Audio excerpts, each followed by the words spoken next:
The United Nations was forged in the wake of World War II. 75 years later, and the UN Secretary-General Antonio Guterres says the global community faces a 1945 moment. The pandemic is a clear test of international cooperation, a test we have essentially failed. COVID-19 has now claimed the lives of more than 1 million people worldwide. And at a Security Council coronavirus meeting held during the UN General Assembly, world powers remain divided. I'm actually really quite ashamed of this council. Members of the council who took this opportunity to focus on political grudges rather than the critical issue at hand. I must say, enough is enough.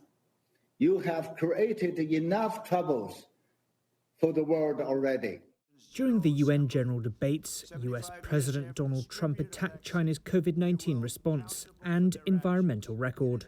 Beijing has dismissed Washington's COVID-19 accusations as baseless. And addressing the UN, President Xi Jinping called for a green recovery and announced that China will be carbon neutral before 2060. The announcement came during Climate Week, an event running parallel to the UNGA in New York.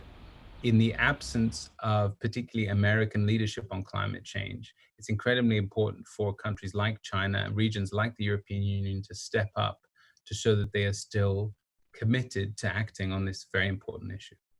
On the final day of speeches at the UN, Israel and the UAE expressed hope for Middle East peace after their recent agreement to normalise relations. The DPRK ought to address the international community. As we have obtained the reliable and effective war deterrent for self-defense by tightening our belts, peace and security of the Korean Peninsula and the region are now firmly defended. The theme of the 75th UNGA is the future we want, the UN we need. The body's Sustainable Development Goals provide the roadmap, but COVID-19 has blown the international community off course. The UN is now calling for funding to be secured to ensure the SDGs don't become another victim of the pandemic. William Denzelo for CGTN at the United Nations headquarters in New York.